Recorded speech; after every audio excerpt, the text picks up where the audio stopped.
Ladies and gentlemen, what a day, what a day. We have good news here. Welcome to the 5% range on the Brent Bruce Daily with no points. Today is December the 1st, 2022. It is now 1:13 p.m. Central Time, and we are digesting the information from the Personal Consumption Expenditures Report that we have been talking about for about a week.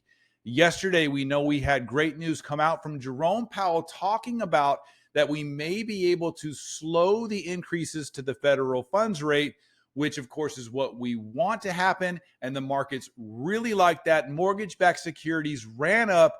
And if you remember yesterday, we closed on the Brent Bruce Daily 30-year fixed conventional home loan at 6.125% with no points. Even I was surprised that we were at 6.125 yesterday. And I talked about the fact that the personal consumption expenditures report, if it came in showing inflation subsiding greatly, that we could very well end today. Actually, I said either today or tomorrow, Friday, that we would end the day in the fives with no points, in the very high fives. That is what I'm about to show you right now. Let's take a look at the personal consumption expenditures report. Put that into our Brent Bruce Daily Interactive Personal Consumption Expenditures chart that is showing us the future of things to come and also where home loan interest rates are. So let's jump over here, first of all, to the report. This is CNBC. Key inflation measures that the Fed follows rose 0.2 in October, less than expected. Okay, remember, we follow the core personal consumption expenditures report, not the headline. So the core personal consumption expenditures price index rose 0.2. Now, here's a little test for you. What was it last October? We talked about this yesterday. What was it last October that we needed to come in below? If in your mind right now you're saying 0.5, you are correct. So that means that we needed to come in below 0.5. It came in at 0.2, which is even better than was expected. So that also brings down the year over year core inflation number as well, which is ultimately what we want. Let's go over now and plug this number into our chart. So for the month of October, this is the month that we're working on now. This report came out for the personal consumption expenditures reading for October of 2022, right here. Now, I already put in there 0.2. Okay, it was 0.4. Sorry, we were replacing 0.4, weren't we? Replacing 0.4. And it came in at 0.2. So the annual inflation reading for the core personal consumption expenditures went from 5.2 to 5.0. That is what we wanted to see. Now, as we go into the future, what number do we need to replace for November? 0.5.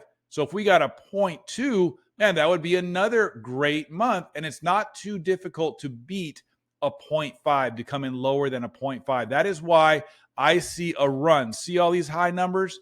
I see a run for a while showing inflation subsiding. Look at this one here in June of 2022. So we have a long run here. If we got 0.2 on all of these months, we would be in great shape. So ultimately, the true number that the Federal Reserve wants to see is they want to see the personal consumption expenditures reading. I should say, again, the core personal consumption expenditures reading to be annually at 2%. Right now, we are at 5. Okay, so we have work to do. But again, if we get a bunch of 0.2s, we will be close to that 2% annual reading very quickly. So what does that mean to our home loan interest rates? Well, let's go over and look at the chart here real quick. And how did it respond? Well, we are up 11 basis points on the mortgage-backed security, and we're down 7 on the 10-year Treasury. Good things in both cases. Take a quick look at this. We talk about technical indicators, and this is really something that's fun to watch. Okay, so here's where we are now, riding well above the 100-day moving average. Okay, so let me bring this up here and show you something. So here you go. Do technical indicators really work? Well, bang, bang, bang. We're fighting, trying to break above this 25-day moving average. We get a great report. Boom, we break above it. Shoot up break through the 50-day moving average, get stopped by the Fibonacci level, push back down, banging back and forth here around this Fibonacci level, up, bang on it, bang on it, bang on it, finally break above it. And now look, bounce, bounce, bounce. See, now it is a floor of support rather than a ceiling of resistance. So here we are. And yesterday, we break above the 100-day moving average and then kind of get pushed down a little bit. But here we are staying above it, starting above it. Now we went all the way up here, start to get pulled back. So if we stay above it and we bounce now on this floor of support and then tomorrow do the same, this is now a true floor of support rather than a ceiling of resistance. So these numbers really work. And look at all this room we have to run up until our next Fibonacci level, which would be our current ceiling of resistance, which is, I mean, we're sitting at 101.40. This is at 102.78. I mean, that is 130 basis points higher than we are. That would be amazing if we were able to get up and start testing this Fibonacci level. So great news all around. Check this out. Let's go over to the Brent Bruce Daily scenario and see if I'm telling the truth. So here we go. Brent Bruce Daily, conventional 30-year fix. We were at 6.125% yesterday. Talking about what if the personal consumption expenditures report comes in positive. What do you know? We are now at 5.99% with a credit of $810 on the Brent Bruce Daily scenario, which is our very well qualified 30-year fixed conventional home loan. But check this out. So what if we were to pay a point? Let's go in here and say, what if we were to pay a point? We are looking at 5.75% on a 30-year fixed conventional.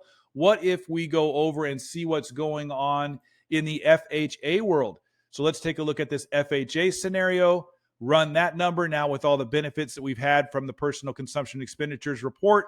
We are sitting at, one moment here, drum roll, 5.5% with no points on an FHA loan. So guys, 5.5% FHA, probably VA, USDA will be the same. Conventional 5.999. We are in the fives with the Brent Bruce Daily and Rancho Capital home loans. If you're not hearing fives from the lender that you're using, I don't know why, because I don't know why you're not just giving us a call if you're in California or in Tennessee. But if you're not in those states, let me know. I can find someone who could do this kind of thing for you. Anyhow, here we go. Here is our FHA, 5.5%. If you want to pay a point, look, you're at 5. You are at 5.125% if you pay a point on an FHA. And guess what? Look what is now in our vision. Look what is now showing up on our charts. The fours. All right.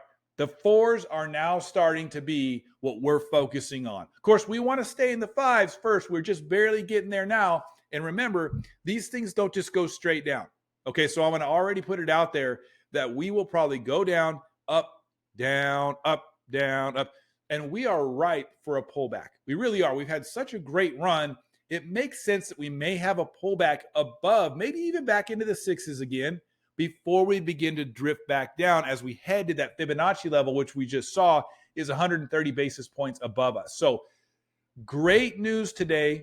The personal consumption expenditures report came in exactly where we wanted it to, actually a little bit better. And all the movements that we had projected have come to fruition. Hopefully we will close today staying above the floor of support that we have, and that our interest rates don't make any change in the intraday reprices. But right now, let's celebrate the fact and tell your clients we are in the fives, not the sevens. We are in the fives on our 30-year fixed conventional home loan interest rate. And please give me a call if that is not what you're able to offer right now. We are in the business of closing home loans. This is what we do. If you're not using our interest rates and our service, I don't know what to tell you. Give us a call. We'd love to help. Have a great day. I'll get back to you tomorrow when we get the Bureau of Labor Statistics employment numbers, which also could be market moving. Always something going on. We'll talk to you then.